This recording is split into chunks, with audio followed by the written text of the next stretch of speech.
Well, hi, everybody. This is DearMamaSal, and I'm live on a Sunday afternoon, which means it's time for us to talk about coping with stress.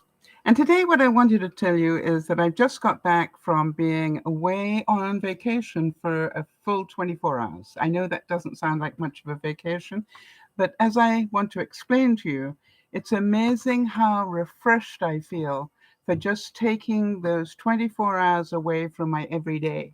So, very warm welcome to you all, for those of you who will join on the live stream and chat to me, and those of you who may listen on the replay.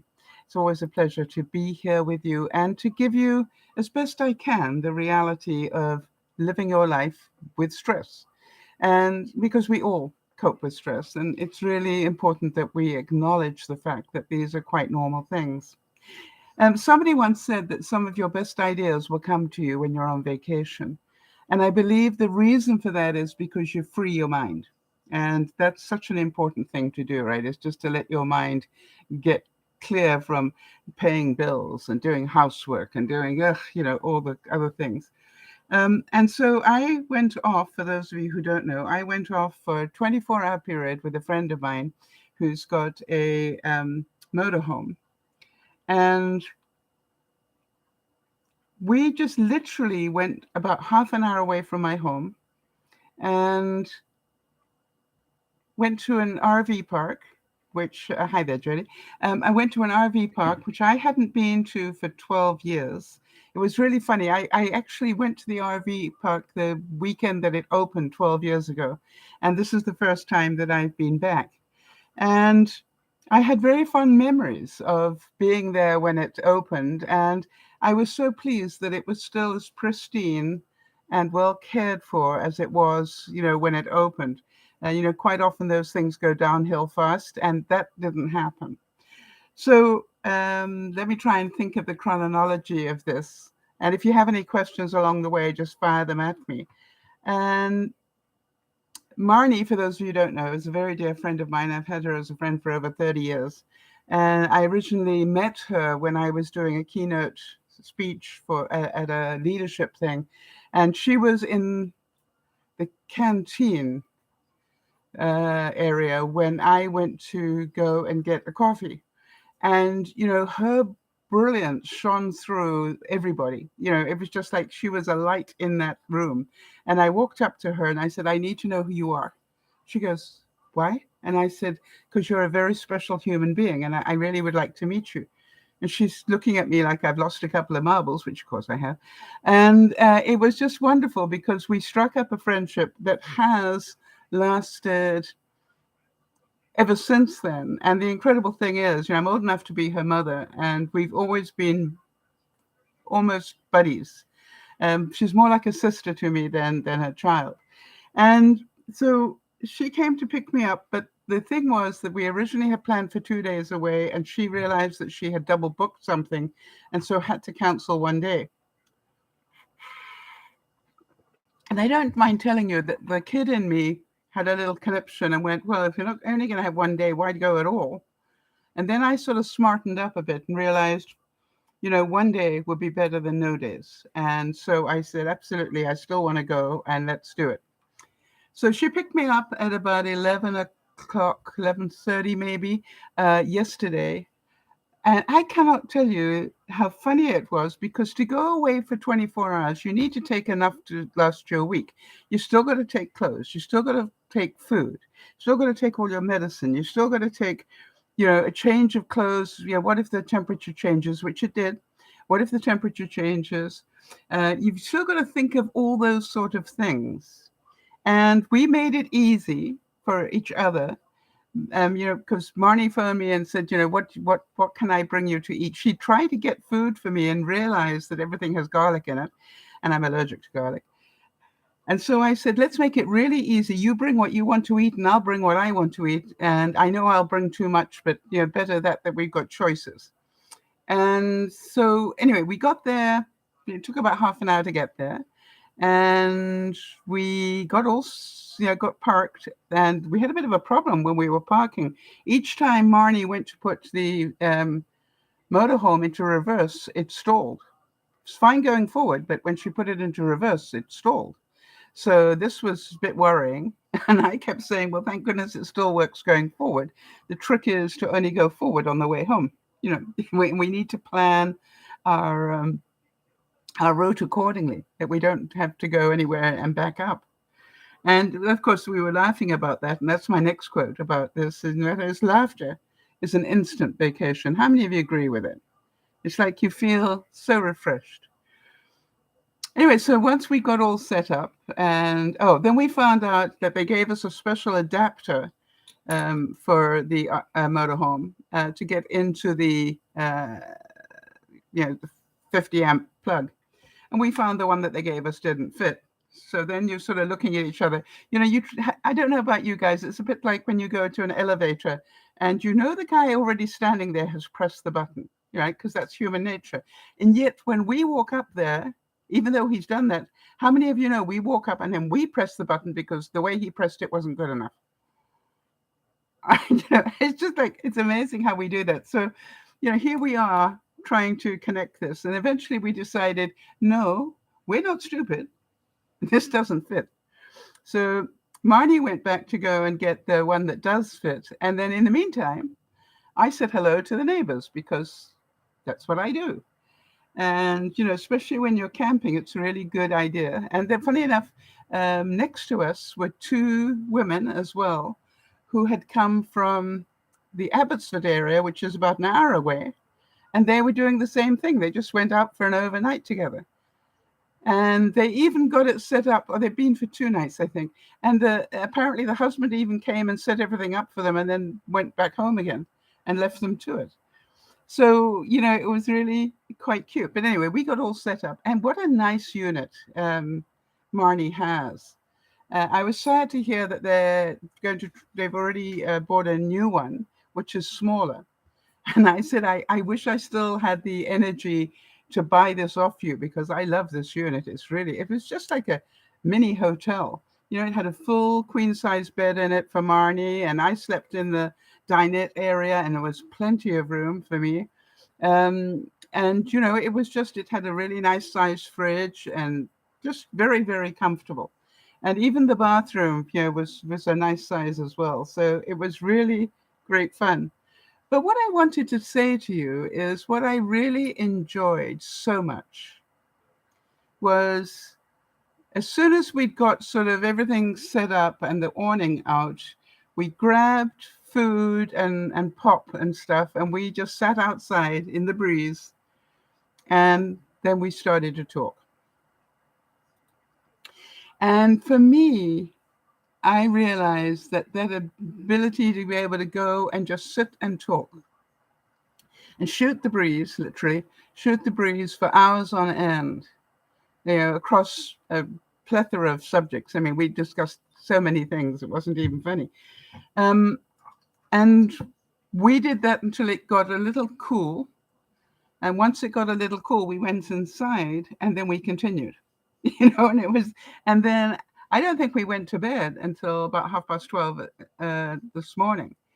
And so we talked for we did for 12 hours, almost nonstop. And I tried to make sure I wasn't doing all the talking.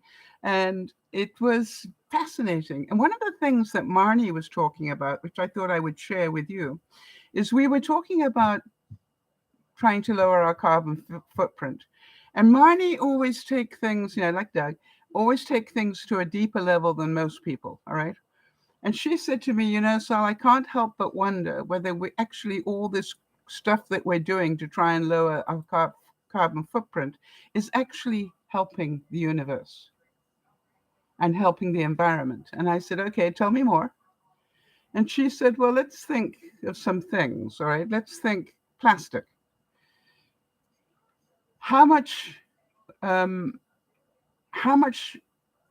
effort, energy, whatever does it take to break down plastic and make it reusable?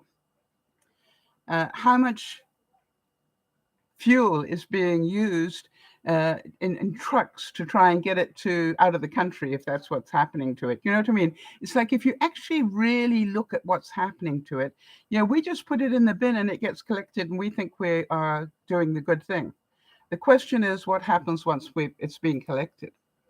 And that to me, hi there, Jeannie, that to me was a really good question. And so then we went through all different levels of recycling.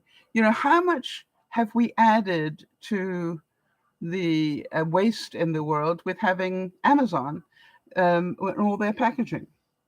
All right. And I'm certain I'm not the first person to wonder that one. Just how many cardboard boxes are being recycled every week, and what are we doing with them? I just know from my little place, how many boxes I put out every week, break them down and put them in for recycling. What are we doing with them? And so we then went on to, what about power? Which do you think is the most efficient power source? And I started to talk about, well, what about solar? And she said, yes, but think about the components inside a solar panel. And I believe that requires cobalt. Am I correct on that one? Jody, can you check that for us? And then she was saying that her mom was busy reading a book about where they're mining the cobalt in Africa, done with child labor and, all sorts of other things. And that once they've got 20 feet down, they don't bother to dig anymore because there's so much there that they just move on to the next spot and start digging. However, all the tech companies are saying, oh, we're doing, humane type mining and we're not, using child labor and everything else. Well, here, this lot here might be doing all the right things, but right next to them is an illicit group, a illegal group doing the same thing and selling it on the black market. So it is just like amazing when you think about it. And then I said, well, okay, being me, what about wind power? What's the story on wind power? And she's saying again, think of what it takes to put up a wind turbine and what's inside a wind turbine and what materials are used to build one and the infrastructure required. Where do you put the power once you've got it? I was recently, as you know, I went to a celebration of life for Yvonne's daddy, and Yvonne's brother is somebody that works in the towing business, as his father had done, and Yvonne's father. And so one of the questions I was talking about was, the electric car and how's that doing it. And he horrified me by telling me the amount of water it takes to put out a battery-driven car. We won't mention the name. A battery-driven car, the amount of water it takes is horrific. A gas car, you can put it out very quickly with a fire extinguisher or whatever and not too much water. Apparently, it takes multi-thousands of gallons to put out a lithium battery fire. Okay, Jody's saying, thank you, Jody. Cobalt, copper, lithium, nickel, and rare earth elements, REEs they're called, are all essential for the production of electrical vehicles and batteries and harnessing solar power. Okay, so these are all things that have a possible can run out. If we overmine them, they can run out. They're a resource that we can not have enough of. The other thing is, one of the things that Yvonne's brother said to me is, Sal, the only time we really will all start using battery-powered cars is when they have a track on the roads that as you drive, it will be charging your batteries in your car. A bit like the old trams used to have, except theirs were overhead. Do you remember those? And he said, when we can do that, then more and more people will drive electric cars. But as soon as, not many people, if they're used to doing long driving and stuff, are going to go for electric cars because of how difficult it is to recharge them. Not if you drive for a little while to the work and then charge them up at work, if you're lucky enough to be able to do that, and then drive them home and recharge them at home. That's not the issue. The issue is for maybe a road trip or whatever it is, right? And so I thought it was really interesting to talk about that. And she said, if you think about it, how long are those batteries going to last? And we know that the lithium batteries are inclined to catch fire. Yeah, we've seen that happen with just the little lithium batteries in an airplane. Um, so she said, are we really doing the world any good with this? The other thing she said, if you think about, okay, if we put on our major roads, if we put in these lines that will charge up the electric cars, she said, you know, what are you doing to your body with that emission happening underneath you? What are the chances of that spark, causing more fires and so forth? So it was a really intense conversation. And I hope that your brain is also running with this one. So if you have any input, please let me have it, either here on the feed or on the if you're listening on the replay. So we literally, what else did we talk about? We talked nuclear power. We talked wind power. What we decided was that they're now building a second dam here, in a major dam rather, in northeastern British Columbia. And that's causing a lot of trouble because, it's another valley that's going to get flooded when that dam is finished. So hydropower, we're very known for.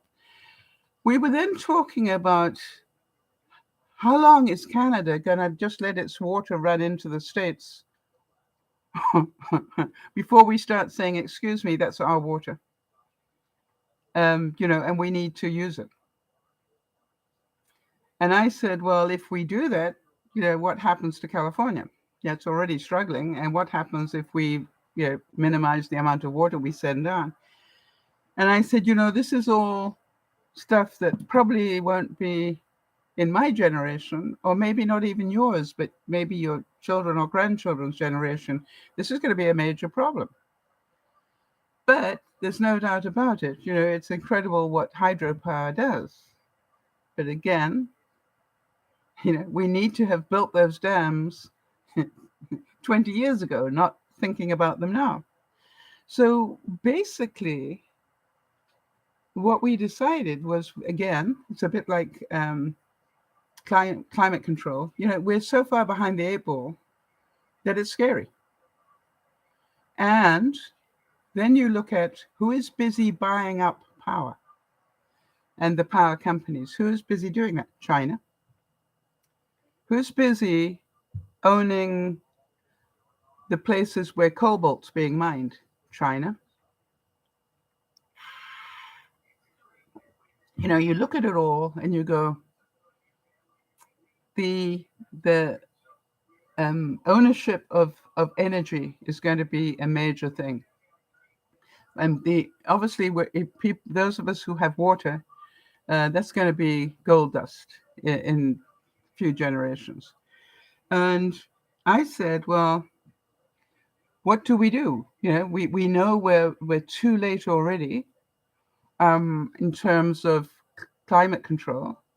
And maybe we're too late already with the resources that we will need, for electric power, be it in our cars or on our roads. So you look at it and you go, life as we know it is changing. But Marnie's point was, don't think you are doing the universe any favors just because you're filling up your blue box. I thought that was an incredible topic. What about you? Can you see her point of view? The other thing was that her grandfather had said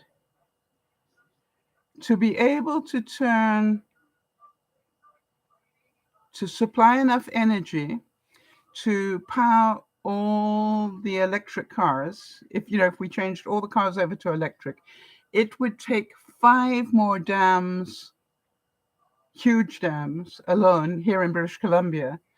We don't have the population that you do, but it would take 5 more dams just to supply the energy to supply those cars. Scary? So you're not saving energy, you're just using, it's like you're robbing Peter to pay Paul. So you're going to stop using petroleum, but now what you're using is another resource. Yeah, it is scary, Jody. I thought it was really quite something. And you can understand why we were talking for 12 hours roundabout. And then we were talking about, artificial intelligence, because I really wanted to talk to her about that. She works at the University of British Columbia, a very well-renowned university.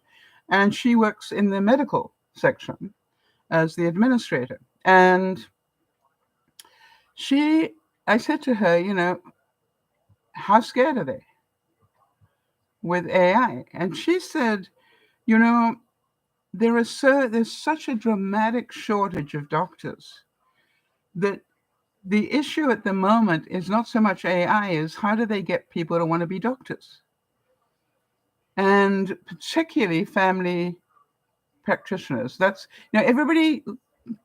They don't have a shortage of people wanting to be cardiologists or oncologists or radiologists or whatever. They have trouble getting people who are prepared to go into family medicine. And I said, well, again, we are 20 years too late on that one. So what is wrong? And they said, well, it doesn't pay enough for the hours you have to put in. And I said, well, my doctor got pretty rich on it. But, it's just like, what are we going to do? Jody, I hear from my sister, and maybe you have the same experience, or Jeannie does as well. But what my sister tells me is trying to get a family doctor where she lives, and she's in Washington State, is almost impossible. And her doctors, she's had 3 different doctors that she moved to and who then retired. And so, this apparently is a major problem down there as well as here. So what are we going to do? The answer to that would be that medicine as we know it will have to change because, and already has. I'm amazed how much medicine is now done just telephonically. But it is what's happening, right? It is what it is, if you like. So what I also noticed, and what I really found fascinating was, just in a few short hours, we sort of had a mini community going on where we were camping. And we had different personalities. One guy had completely hand painted his trailer, and it was so cute. And then we were wondering why one place had 2 picnic tables and we only had 1. And we realized that actually they had the 2 side, because I'm nosy. They had the 2 side-by-side slots, but they moved the picnic table from one to the other one. So they had one area where they all ate, and then they sort of socialized on the other side. So interesting. It was amazing how many big rigs were there. I would say 75% of the slots that were there were filled with big rigs, and they were big rigs that had been there for some time.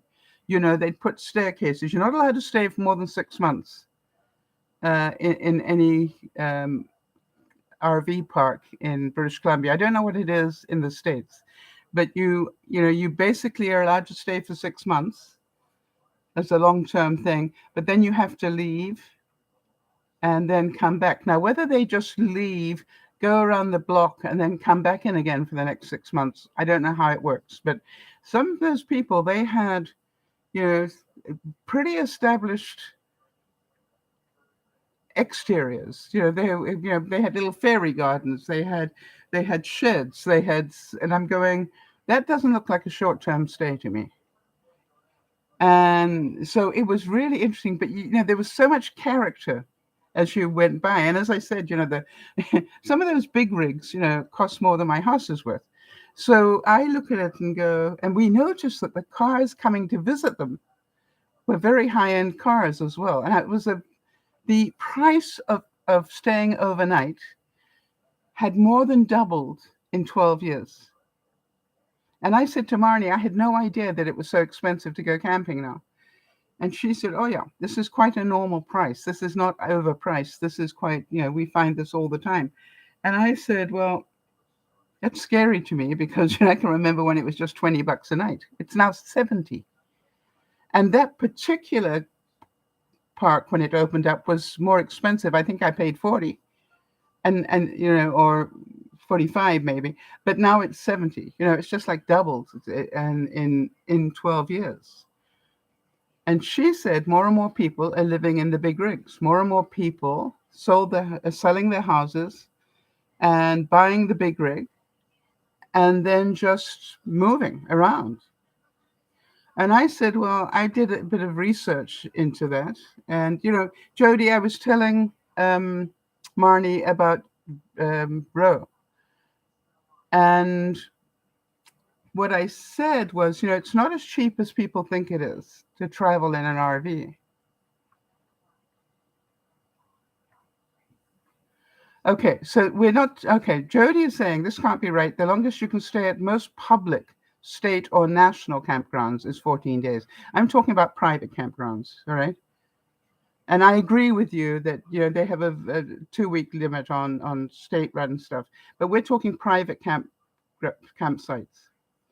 And they have a restriction here on private ones that you can only stay for 6 months.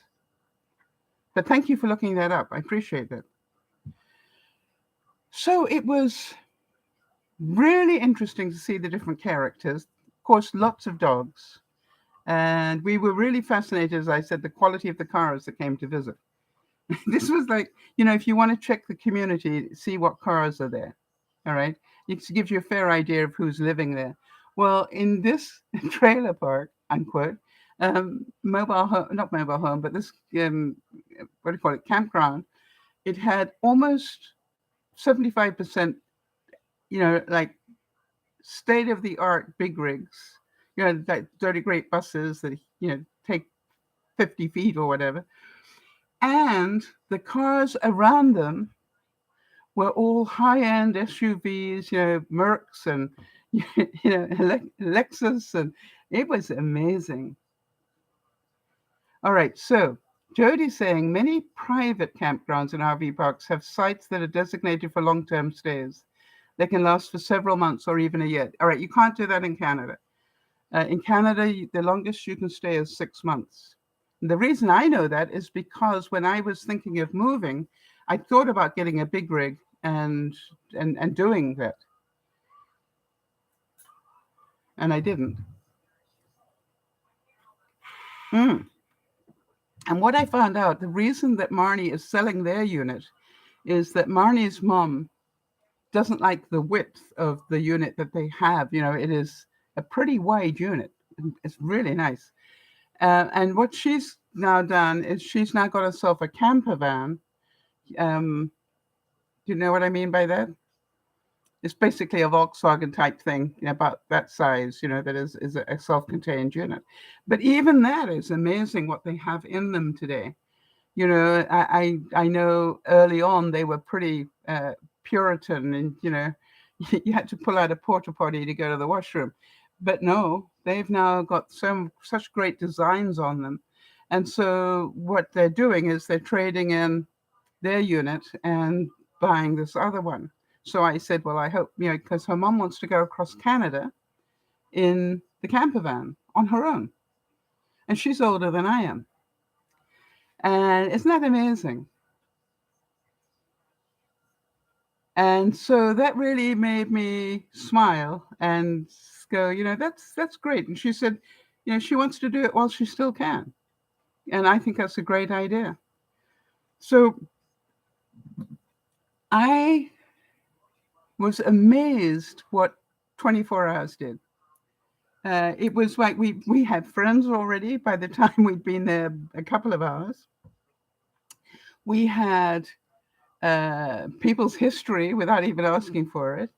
We had lots of dog stories. Everybody's got a dog and they love to tell you about it. And we're dog people. So, it was like there was a dog that looked a lot like Buddy, for those of you who remember. far back beyond Bean Bean. Before I had Bean Bean, I had Buddy, and he was like a long-haired shepherd called a cairn shepherd. And, it was just like there was definitely a Buddy there. And, it was just so cute, talking to people. And I want to tell you that I want you to rethink something for me. If you haven't had a night away from home in a long time, bite the bullet, spend the money, and take a mini vacation. And I know that you can justify why you shouldn't do it. I can't afford it, whatever, da da da da. But I want to tell you, 24 hours felt way longer because I was talking to new people. I was meeting new people. I was, having conversations that were really in depth and totally different from the superficial conversations you're inclined to have these days. And I just thought, boy, this is what I love to do. And I really sort of thought, I think I have to think about what I want to do with the rest of my life while I still can. And do I want to, do a road trip? And even if I need to, rent a unit. And what I said to Marnie, it's incredible that these days there's actually like a Airbnb for trailers. In other words, that you can contact a company and they rent out trailers, but they'll actually take it to the campsite for you and set it up. Right? And then you just rock up there. It's like a hotel. You just rock up there and you use the trailer for as long as you're booked for. And then you leave it and go home, and they come and collect it and take it back to where it belongs. And obviously there's a cost for doing that, but you don't have to own a trailer these days to be able to do that. And you don't even have to go and to a rental place and get it. You can actually get them to deliver it. And it's just like all the hard work of camping is taken away. It's definitely glamping. So the other thing that fascinated me was Marnie's mum is very craft oriented. She's very, very much like that. Very smart lady as well. And I was amazed at all the little things they had done to make storage in this unit. All their cupboards, cupboards like this, they had baskets on the outside. Not only was the stuff inside, but they all had attached baskets on the outside. So every door, be it up high or whatever, just about every door had a basket hanging on it. And you go, imagine how much extra space they created by doing that. Everything was nested. Do you know what I mean? It was like, I took it's stuff like this, right? I took this with me and 2 lots of this, and each one of these had different things in it. This has got cranberries. This has got onions to go on top of the salad. This has got what do you call them? Noodles. We demolished the nuts just about. This was gum. This was salad dressing, and then I had another one with different things in it, and the whole of the motorhome had all these ingenious ways of creating a lot of space. And I just was fascinated. Each place I went to, I just sat there. I should have taken some pictures, but I just sat there, looked at it, and went, that's clever. I like that. And it was just so practical. And then they didn't have a double wash basin in the kitchen area, just a single one. But they didn't even use the single basin. They had a basin inside the basin. You know what I mean? So the amount of water that they use, that's another thing I always remember from camping. You really learn how to conserve water. Even if we had as much water as we needed. But there's something about camping where you just don't waste water. And it was, interesting to see and to remember just how much more you're aware of the environment when you're camping. What else did we do? Oh, the thing had TV in it, which of course we didn't go near. But I did notice that we were both very quick to take out our chargers and start charging our phones as soon as we got there. She had an iPhone and I have got an Android, but we both brought out our adapters and plugged them in and plugged our phones in, and I went, "Yep, you know what's important these days." Um, it's just like, uh, you know, nice to have a television, but she's saying they think they used it twice, but she said the phone is a really important thing. And that is why she liked having the solar panels, because, even if they're boondocking, which is when they're not plugged into anything, they can be out and the phones will still be charging because of the solar panels on top of the unit. Interesting. It had a magic fan. And for those of you who are RVers, you know what that is. I had two of them in my unit as well, which is you open them up and you decide whether you want air coming in or out. Or you actually set the temperature. There's temperature that you want. And then if it's too hot inside, it'll pull air from outside and cool it. Or if it's too hot inside, it'll switch the fan over and push air out again. Right. And so it was really nice. We didn't need to put the air conditioner on. We just used that. The temperatures, I don't know about where you are. Jody, did your temperatures change dramatically yesterday? Because by the time it got to about 8 o'clock at night, it actually was almost quite chilly. And it's been so hot here. But it was so pleasant. It was just like, boy, we couldn't have had better temperatures for going out camping. It wasn't too hot. It wasn't too cold. It was just pleasant. So I brought home about more than half the food I took with me. And I expected that. But I was happy. I drank a lot of water. I was surprised. I think I drank probably 3 or 4 of these while I was away. And also had a bottle of water because I was taking my medication with bottled water. And I also had a pop or two, soda. So, quite a lot of liquid. All right, Jeannie's saying that she's in Maine. She said it rained here all night and then sunny today. Jody's saying it also changed temperature in New Hampshire. So obviously there was a shift. So I'm glad it's not just where I was. But it was very pleasant. It was ideal weather. And by the way, I was so proud of myself because before I left home, I went to my jar where I keep loose change and I took out all the $1 coins. We call them loonies here. Took out all the $1 coins I could find and also $2 because I was pretty sure that the showers and things would work on those.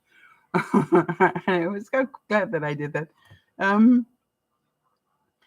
So it had a beautiful pool there, and we didn't go. But if we'd been there for a couple of days, I think we would have gone. After the children had gone to bed, we would have gone and sat by the pool.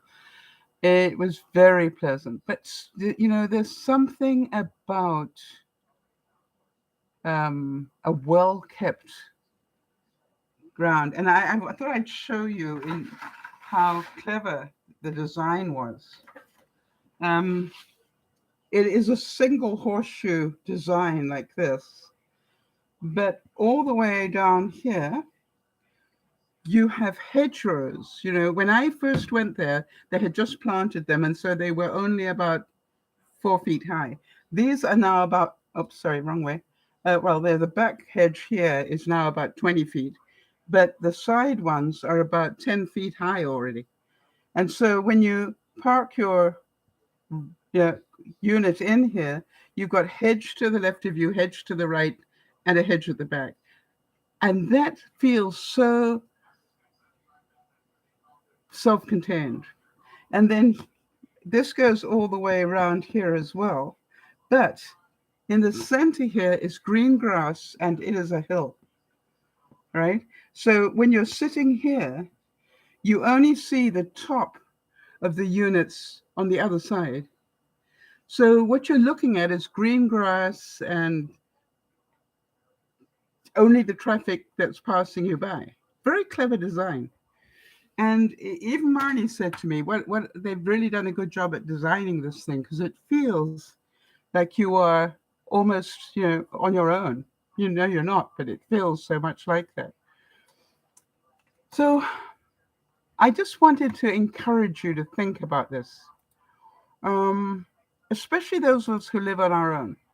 Find somebody and go away for a night or a weekend, and think about who you would enjoy having a weekend away with.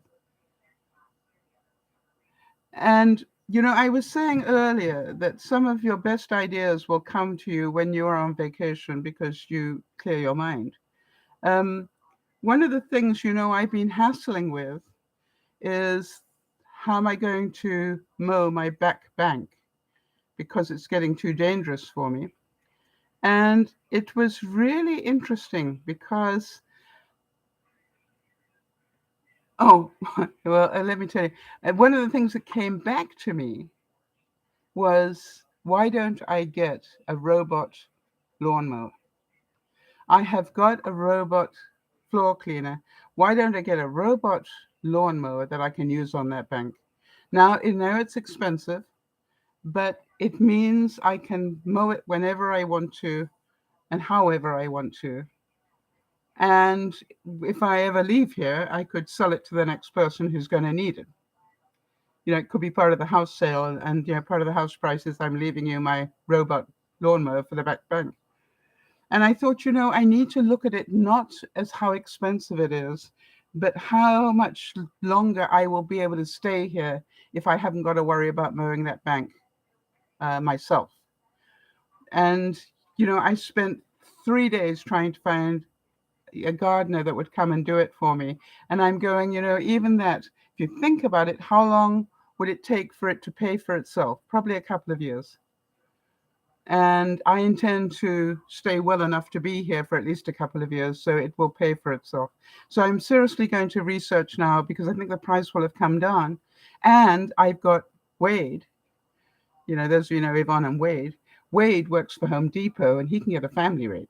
So I'm going, I think I need to have a little research and then ask Wade to see what price can he get it at. Anthony Bourdain said, I learned a long time ago that trying to micromanage the perfect vacation is always a disaster that leads to terrible times.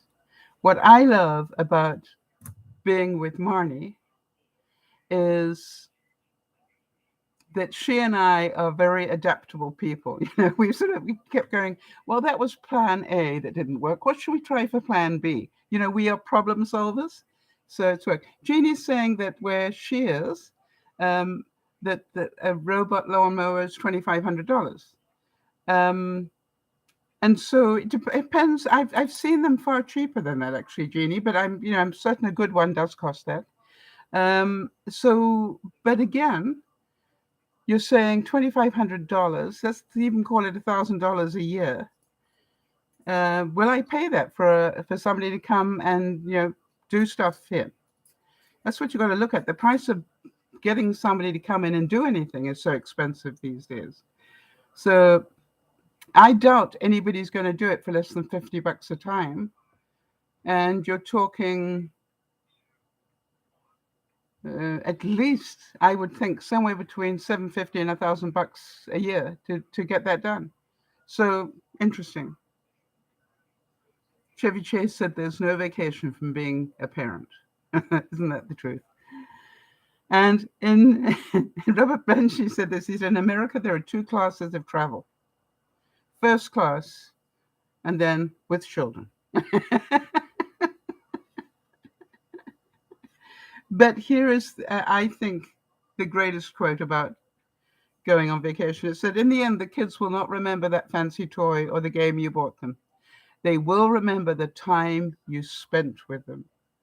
And what I thanked Marnie for was the memory. All right? That we had another memory of time together. And we weren't doing housework and we weren't doing anything other than sitting with our feet up very comfortably with the most incredible array of snacks. Her snacks were really good too, by the way. She bought things I didn't think to bring, like chips. And I'm going, I didn't think you'd be eating chips. And she goes, oh yeah, we're camping. So we had chips. She brought chips. She also brought really good cheese. And I said, I got all sorts of different cheeses. She loved my pitas. Did I show you my pitas? And I actually, on Friday, I will probably show you how to make them. But I found a new recipe for pitas. And it was so simple and easy. But look what nice pitas they made.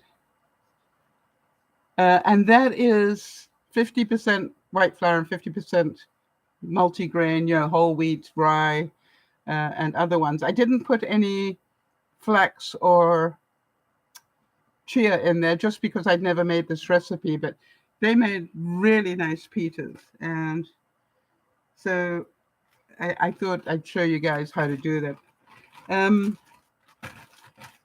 So we had this incredible array. And then when we got in, because it was getting cool, Marnie said, is it too late for coffee? And I said, no, it's never too late for coffee for me. And I was expecting to have some El Cheapo coffee made for me, but she had these incredible pods of Starbucks coffee. And I'm going, oh, I died and went to heaven. And then you're probably wondering, because you guys know me well enough to know that I really like a latte. And so Marnie said, I'm sorry I don't have a latte maker. And I said, well, I do. And hang on a sec.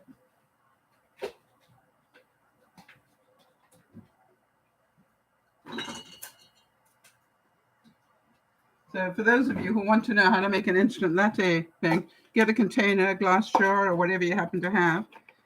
Pour a bit of milk in it. And then make sure you got some headroom. This is quite big. I'm hoping I won't get milk all over me, but right, so you can see here. And then shake the heck out of it.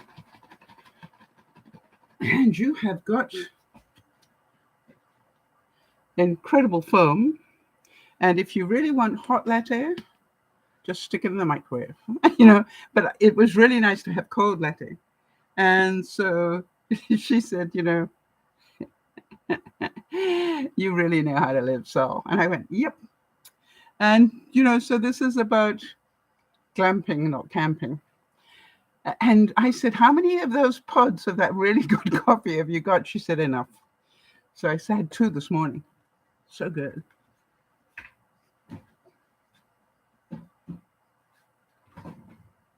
Now, amongst the many other things that I learned from Marnie, she was querying that I bought tomatoes with me. And I said, why? And she said, because tomatoes are not good for arthritis. And you're obviously pretty arthritic now in terms of your hips and your hands. And I said, yep. And I said, for some reason, I didn't remember that. So going on vacation helped me to realize I need to cut down on tomatoes rather dramatically. And this is when I've got a whole shelf just about of tomatoes at the moment, through one reason or another. And my homegrown tomatoes are just about to start. They've got flowers on them already. So I'm going, this is not a good time to tell me I'm not meant to be eating tomatoes. Jeannie's saying that the pitas look much thicker than the others you have made. They look great. They are thicker because there's far more yeast in them. So mine are inclined to puff up, but they're thin. It's almost like a very thin piece of bread. So these are thicker. You're correct in that observation. And that is because there's a lot more yeast in them. So it's a different sort of consistency. But it also doesn't have all the multigrain that I normally put in. So that's my next experiment, using 3 teaspoons of yeast rather than my sourdough starter. Will it still puff up like that? And I'll let you know that by Friday, because I'll do some experiments. Ernest Hemingway, the author, said, never go on any trips with anyone you do not love. How many of you know, if you can go on vacation with somebody, especially in a tin tent, as I call it, a tin tent, if you can survive being in a tin tent with somebody, The chances are you'll be quite good friends. Luckily, um, Marnie and I are very curious people, so we never run out of conversation. The other thing was I was fascinated to hear on their last trip to England that they did last winter. I don't know if any of you have seen the program on, I think it's on BritBox, if you've got BritBox, called Whitstable Pearl. It's a mystery sort of thing. But they actually saw that there was a day trip to Whitstable and they took it just because they wanted to see, did it really look like that? And I said, yes, it does. I've been there and I've eaten oysters there. So, I know exactly what it looks like. And then we started to talk about that I went to school just, down the road a bit. And for some reason, I then picked up my phone to Google some information about the school where I went to school. And I found out that it closed in 1991. The place with the nuns and the convent and everything. Apparently it closed in 1991. And I believe the reason it probably closed is that the schooling, I think the advertisement for it, even left on Google, said a school for educating gentlemen's daughters. Now, I was meant to go to Rodin with Princess Anne. I was originally signed up to do that, but I decided I didn't want to go there, which probably wasn't my best call. But, it was interesting that I still went to a school that was designated for gentlemen's daughters. Isn't that amazing how things have changed? And it was a boarding school, or otherwise called a residential school. And I said, isn't it funny? In England, you paid a fortune for the right to do that. And only people with a lot of money sent their children to boarding school. And I said, and now they are considered to be archaic and detrimental to children's health. But, I have to tell you, they were happiest times. I loved being in boarding school. I loved the fact they had rules and they kept to them and you knew they weren't going to change. So I knew I was going to be in trouble a lot. But, I love the fact that, you go to school and you've got, 25 people in your class and you don't just see them every day. You see them every day. You play sports with them every day. You're doing other stuff with them at night and you've got half of them in your dormitory and, you really got close to people. And then that reminded me that my best friend in all my school years, when I was at boarding school at this place in the Broadstairs, that just after I left school and I went to London to live, must have been in the late 60s, I remembered that they had just brought in the seatbelt rule. They were mandatory. And I remember one of the earliest weekends that I was in London, where for the foursome, my girlfriend and I and our two boyfriends, we went out for a club night. And we came out of the club and she got into that Mini Minor. And I put a seatbelt on. And very sadly, they could not get her out of the car when it crashed because of the seatbelt. And I said to Marnie, it took me a long time to know I wasn't the reason why she died. That I didn't need to take that on. I had tried to save her life by putting a seatbelt on her rather than the opposite. And I saying, but how gracious of her father, who knew at that time what I was doing to myself, who came to me at the funeral and said, I want you to know you did not kill your best friend. And I thought that was so incredibly gracious of him, to be that considerate of my mental health. And he said, I know you well enough, and you two have been friends all through your school life. And, you tried to make sure she was safe. I said, yep, I did. She said, so don't go there. He said, don't go there, Sal. Don't go there. She wouldn't want it, and I certainly don't want it either. I just thought that was so kind of him. So we had a lot of reminiscing to do. Marnie and I, spent many years teaching young people leadership. It's how I met Doug. I met Marnie and Doug and Benji and Judy and, you name them. I met them through the fact that I was part of this organization that trained young adults in leadership. And it was absolutely incredible to do it because over the course of a weekend, we take basically child thinking people, and by the time we sent them home, they were adults. And they also trusted adults at a different level as well, all right? Because we weren't their parents. And they found out we could be quite funny and quite creative and quite amusing and all sorts of things, even though we were adults, And it used to be just so rewarding to do that work. I have to say that more than anything else, rewarding. And I was saying to Marnie that one of the things I'm missing at the moment is that sense of giving. Right? I still do the broadcasts here, but I think I really need to get involved in something. And I said it's going to be difficult because I can't hear. It's going to be difficult because I can't walk as well as I used to or do things as well as I used to. So I'm going to have to do a bit of research and see if I can find the perfect way that I can contribute. And I'm not sure what it is that I'm going to start looking. Eastwood said that a vacation helps to relieve stress and boredom. It gives us a change of scenery, provides us with adventure, and helps us bring closer to the people in our lives. And I would want that for you as much as I needed it.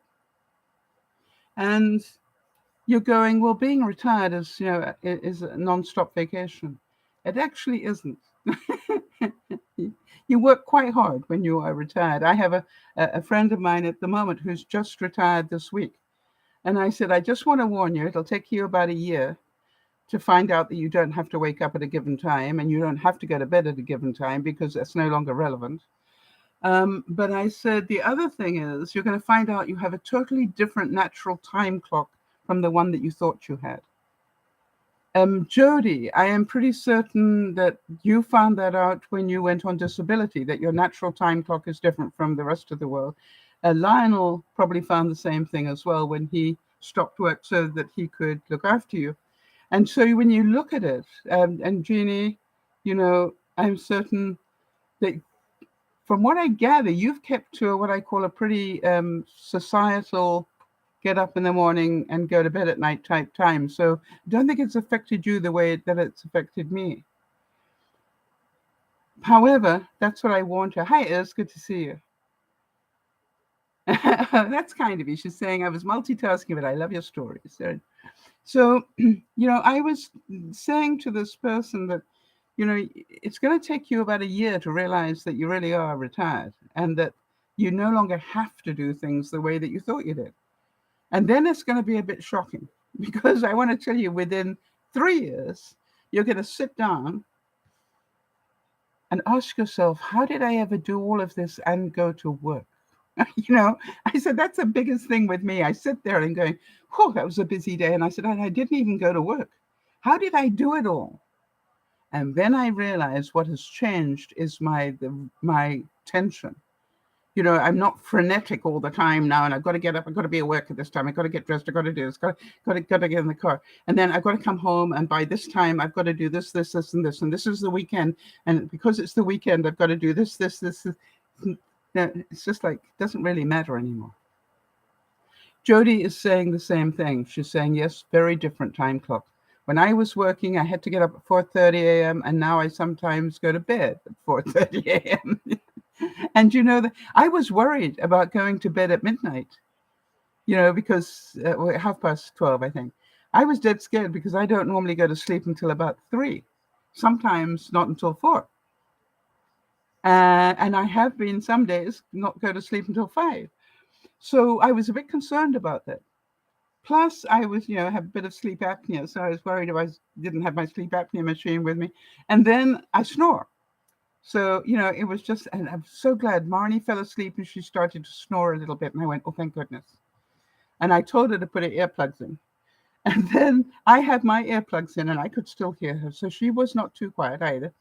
And I don't know why that was like permission for me just to go to sleep. I then woke up choking. I obviously had a sleep apnea moment. Um, and then, oh gosh, the funniest thing, right? Hang on, I'm going to draw this for you because it only makes sense if I draw it. So if you can imagine that the camper van, well, the motorhome, has a double bed in the back here, and then this is the bathroom. It had a mini sort of shower thing there, and a little wash hand basin, and this was the toilet at an angle like that. And then it had a sort of sliding door. You do that slightly better. That went like this. But you see, the bathroom is right next door to the double bed. That's where Marnie was. So I'm going, what if I need to use the washroom in the middle of the night? And Jody knows I sometimes need to use the washroom 3 or 4 times in the night. I don't know what happened. And even after I consumed all that liquid, I only went to the bathroom once during the night. But I was so scared I was going to pass wind or do something like that. And it was just like, yikes, to have a bathroom right next to the bed is just like scary. And it's not my bed, it's somebody else's. I was going, wow. Hope that wasn't too much information, but it is real. Laura Monaro said, chilling out on a bed in your hotel room, watching television while wearing your own pajamas is some of the best parts of a vacation. And I want to say, I clean forgot my nightgown. I had everything else and not my nightgown. So I got as far as trying to find it and went, oh, apparently I'm sleeping in the clothes. I'm camping, and I literally, she wanted to give me sheets and all sorts of stuff, but I said, no, I'm camping. And I checked whether she got a quilt, and she had. So I wrapped myself in the quilt, and I was fine. For one night. Chelsea Kane said, no matter what fabulous place I visit, I don't feel I'm on vacation unless I'm dehydrated and covered with sunscreen. And how many of you know, and looking at my toes and with water at the end of my toes. I was a bit concerned about whether I would be in the sun and need sunscreen. And, I used to have oodles of that stuff until the fire. And I realized that I had never rebought sunscreen, and I need to because I need to be very careful now. And so I went, she had a great awning that came out, and we didn't need sunscreen at all. And Jody, I know you'd like this next quote because it says, vacation calories don't count. And so when we finished having dinner, and Jody, I was talking about you and your Meals on Wheels to Marnie because Marnie's mom had gone to the senior center to help out, and she'd come home with a couple of meals for the seniors that were left over. And I said, what have you got there? And she had a beef. No, what did she? No, she had chicken. No, she had turkey. And I said, that's interesting because I actually made some chicken. And she had the chicken and a turkey, whatever it was, slices. And then she had roast potatoes and also a difficult to describe vegetable. Looked a bit like eggplant, but it wasn't. It was almost black, dark brown or black. What vegetable looks like eggplant, but would be dark? I don't know that. Jody's saying that Meals on Wheels gave her 2 extra meals, a beautiful breakfast tray and a chicken entree. Yeah, see, it's just wonderful if you can get that. So, and I just want you to know, and she did say to send her regards back to you, Jody. I did tell her you sent regards. Gary Allen said, my goal is to hit the gym every day I'm on vacation. I usually just end up sleeping and drinking beer.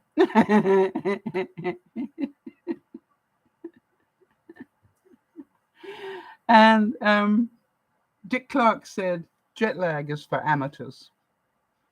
And that's true. If you actually know what you're doing, you don't get jet lag.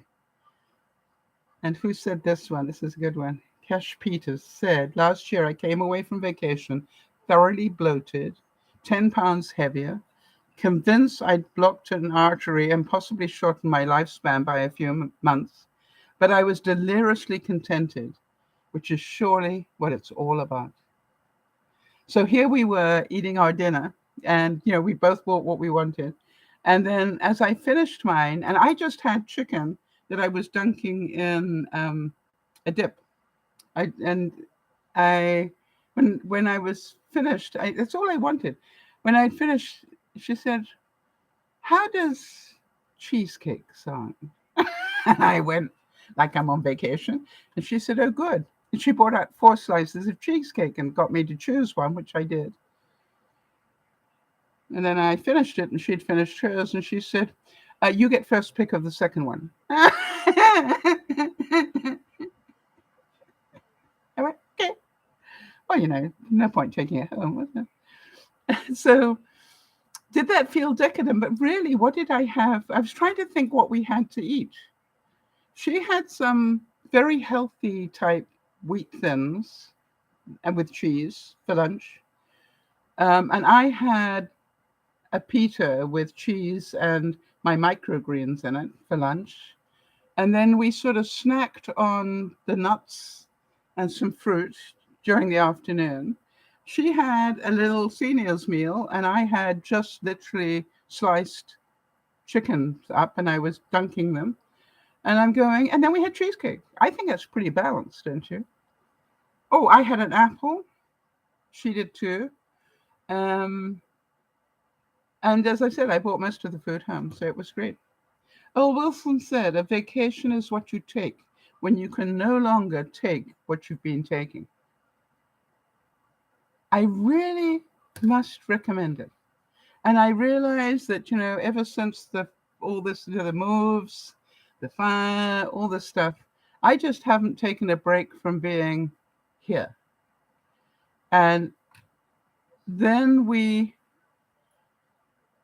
had the drama of the, maybe the motorhome wasn't working properly. We had laughter, we had community, we had, you know, when I went to go to use the washrooms at the, they got beautiful washrooms there. So I went there earlier this morning, and on my way back, I found out updates on some of the things that we've been talking about the night before, because that's who I am. And I'm going, well, the big trailer that's just on the corner, with this thing. She's going, yeah. I said, well, I got a bit more information on them now.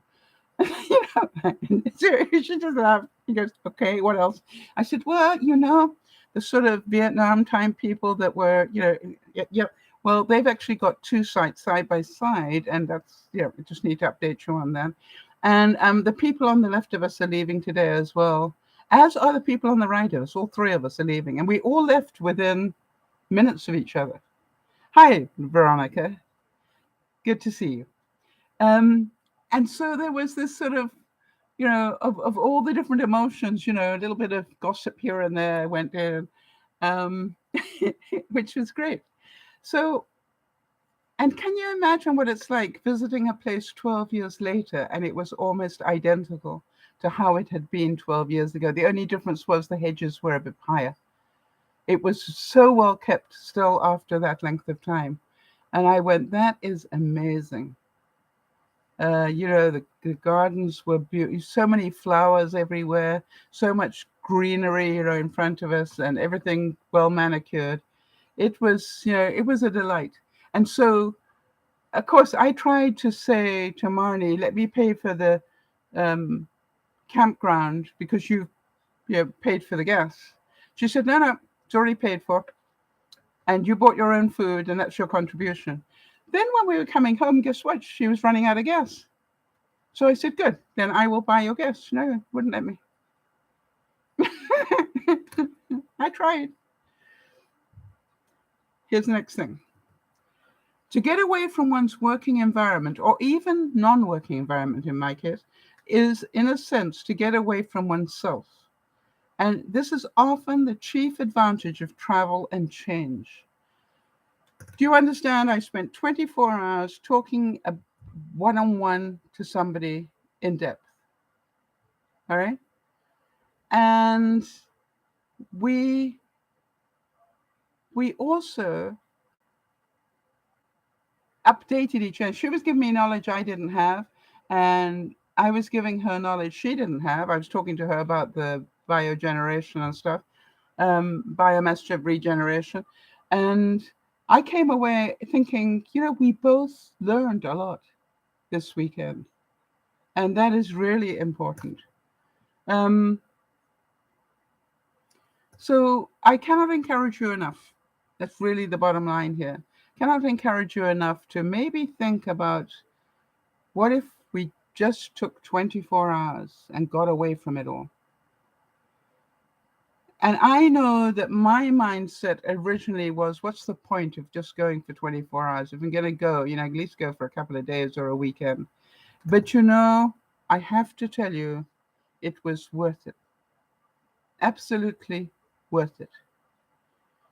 And neither of us, I said, neither of us brought our laptops. We both had our phones, but neither of us brought our laptops. We hardly picked up. Jody will tell you that in the 24 hours, I think I told her I was leaving home, and the next thing she heard from me was, a picture of my coffee this morning. With, the phone. So it was like, I wasn't doing the usual updates and everything else. I really took time for myself. And not that I, think that keeping in touch with Jody is a issue, but you know what I'm saying is I just took time away from all the things I would normally do. And I feel so much better for it. So that is my broadcast for today, to give that some thought. Because 24 hours felt like a weekend. And I didn't expect that. And I was heartbroken that it was just the 24 hours. But I am so glad I got over myself and went for the 24 hours. And I said to Marnie, anytime, when you get your new rig, anytime you want to go for another 24 hours, let me know.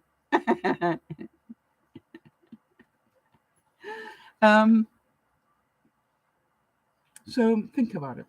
All right, everybody, thank you for being here, and thank you for your patience and allowing me to cancel Friday night so I could pack everything up. Not that you had a choice. But the good news is that I feel much, much better. And by the way, I found out things about Marnie. I've known her for 30 years, and I did not know some of her heritage, that she, in her grandmother or great-grandmother, she had both Russian and Greek ancestry, as well as Estonian. And I'm going, how could I have known you for 30 years and never heard that before? And she goes, I must have told you. I said, nope. I think I'd remember that you had a bit of Russian in you. And I think I'd remember that you had Greek in you because of Prince Philip. That would where the connection would be for me. But I said, I know about Estonia. Yeah. But I had never heard about Greece or Russia. So I was hearing about, how they were apparently her great grandparents, whatever, great grandparents were cousins to the Tsar, Tsar Nicholas. So, it was just like, well, that's pretty good. Cousins lived in all the palaces, did all those sort of things. Fascinating. And I can't remember what the Greek connection was and how a Russian cousin married a Greek, whatever. I'll find that out next time because I can't remember exactly. I think I was so stunned at the Tsar story, and I'm going, really? You knew? I said, no wonder you're different. Explains so much, I said. This is DearMamaSal saying thank you for spending your time. Hope that I've given you some food for thought, and hope I encourage you to take a break from the normal. Do something different. Thank you, and we'll see you on Friday. This is DearMamaSal saying thank you so much, Jody, for being here. Jody's our admin. And to Jeannie as well for support, and Iz and everybody else. Thank you so much. Have a great week. Bye-bye for now.